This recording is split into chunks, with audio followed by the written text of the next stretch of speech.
Hai guys, jumpa lagi. Kali ini kita masih membahas mengenai bahasa Indonesia. Kita tahu bahasa Indonesia telah masuk UNESCO, tapi kita tetap harus mewaspadai Malaysia. Kini mungkin para profesor Malaysia akan menyusun lagi strategi baru untuk terus mengusik bahasa Indonesia. Inilah yang perlu kita antisipasi.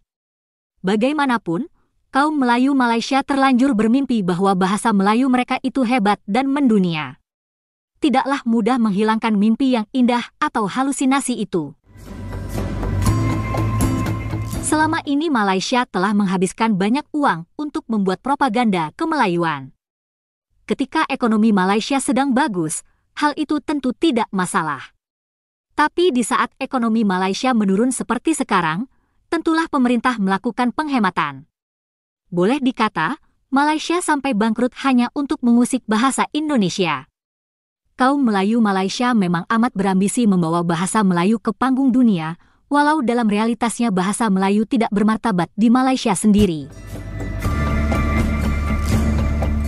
Kalau kita amati, banyak sekali taktik Malaysia untuk memelayukan bahasa Indonesia selama 20 tahun terakhir. Inilah sejumlah cara profesor Melayu Malaysia untuk melakukan propaganda bahasa Melayu. Yang pertama adalah merekrut profesor asing untuk menulis buku mengenai bahasa Melayu. Tulisan mereka dan pendapat mereka diharapkan bisa mempengaruhi rakyat Malaysia sekaligus bangsa Indonesia. Yang kedua adalah melakukan kerjasama bahasa dengan Indonesia tapi demi keuntungan atau kepentingan bahasa Melayu Malaysia, misalnya lewat Majelis Bahasa Brunei, Indonesia, dan Malaysia atau MABIM. Kini pemerintah Indonesia telah mengurangi kerjasama semacam itu karena menyadari bahwa kerjasama tersebut hanya dimanfaatkan oleh Malaysia. Yang ketiga adalah menggelar lomba pidato bahasa Melayu dengan mengundang penutur asing bahasa Indonesia. Cara keempat adalah mempengaruhi dosen Indonesia lewat seminar dan simposium dan sebagainya. Siasat ini termasuk yang paling sering dilakukan. Selanjutnya, cara kelima adalah dengan mengklaim penutur bahasa Indonesia sebagai penutur bahasa Melayu Malaysia.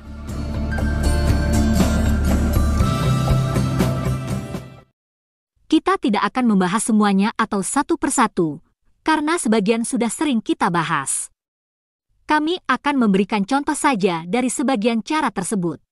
Contoh lain yang dilakukan oleh Malaysia untuk mengusik bahasa Indonesia adalah dengan mengundang dosen Indonesia untuk mengikuti seminar, simposium, atau bahkan Kongres Bahasa Melayu. Kongres Bahasa Melayu di Batam pada tahun 2015 hanyalah salah satu contoh.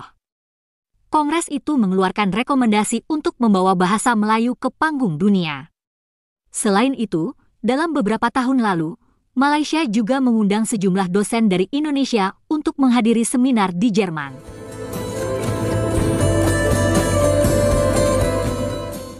Kita mungkin akan terkejut karena seminar ini bertujuan menjadikan bahasa Melayu sebagai bahasa dunia. Marilah kita baca tulisan berikut ini. Judulnya terkesan heroik, yakni memperjuangkan bahasa Indonesia sebagai bahasa internasional hingga ke Jerman. Tapi laporan doktor dari Universitas Islam Malang ini sesungguhnya tidak mencerminkan perjuangan demi mengangkat bahasa Indonesia. Isi tulisannya sangat lucu karena bertolak belakang dengan judul. Dalam tulisan ini, si dosen mengklaim mewakili Indonesia dalam sidang memartabatkan bahasa Melayu di Jerman. Sekali lagi, ia menyebutkan bahasa Melayu, bukan bahasa Indonesia. Nah, ibu dosen lalu menyebutkan bahwa bahasa Melayu termasuk bahasa Indonesia, terus diperjuangkan agar bahasa ini menjadi bahasa internasional. Ibu dosen yang tampaknya menikmati lawatan ke Jerman itu juga memaparkan bahwa hampir setiap tahun para ahli bahasa, pengajar bahasa, dan pemerhati bahasa Melayu berkumpul di suatu negara untuk berjuang agar bahasa Melayu menjadi bahasa internasional. Nah, tahun ini acara diadakan di Frankfurt, Jerman.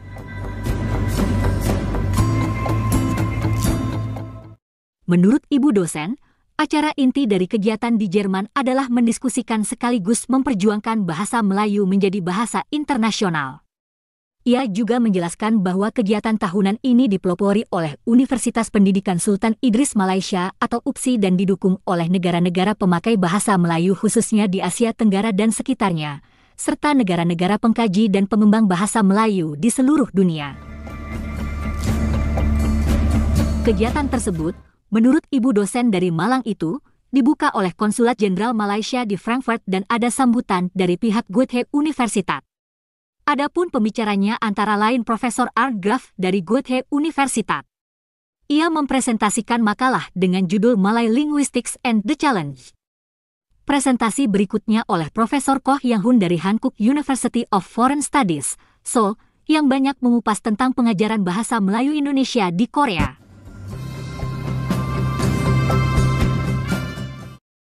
Pemakalah yang lain adalah Mahzan Arsyad dari UPSI, yang membahas tentang pengukuran keterampilan bahasa Melayu bagi warga asing.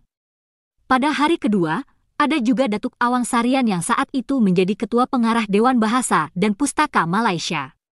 Ia membahas tentang pemartabatan bahasa Melayu di peringkat negara dan antar bangsa. Ibu dosen juga melaporkan bahwa, pada hari-hari terakhir di Frankfurt, mereka menghabiskan waktu untuk jalan-jalan di Frankfurt. Ia menggambarkan bahwa baru kali ini mereka berjalan-jalan dengan petinggi Malaysia seperti Datuk Awang Sarian, Sanad Nasir, Mahzan Arsyad, Hashim Musa, dan Siti Saniah Abu Bakar dan teman-teman dosen dari berbagai perguruan tinggi dengan naik kereta api yang nyaman. Menurut ibu dosen, hal itu merupakan pengalaman yang tak terlupakan. Begitulah, mungkin pengalaman di Jerman itu memang tidak terlupakan. Tapi ibu dosen sepertinya telah melupakan bahwa nama bahasa Indonesia telah diangkat dalam Sumpah Pemuda pada tahun 1928. Dan dalam Undang-Undang Dasar 1945, nama bahasa Indonesia sebagai bahasa negara juga tertancap kuat. Pertanyaannya, kenapa ibu dosen memperjuangkan bahasa Melayu dan bukannya bahasa Indonesia?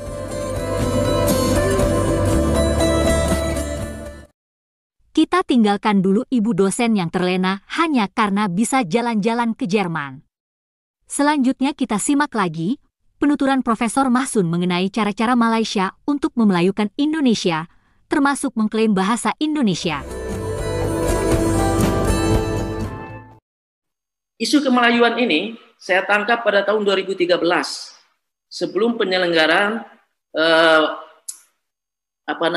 semacam Olimpiade Festival Tamadun Melayu di Kepulauan Riau sana. Saya datang sebelumnya mengikuti seminar awal. Saya terkaget-kaget di ruang seminar itu, seorang guru SMA bertanya pada saya ketika diskusi saya menjadi pemakalah waktu itu, dengan menggunakan bahasa Indonesia yang sama dengan bahasa Melayu.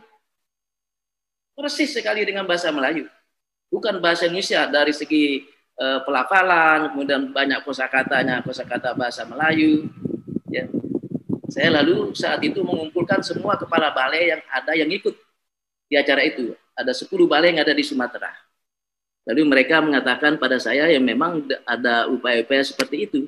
Jadi misalnya ya, cara yang dilakukan adalah misalnya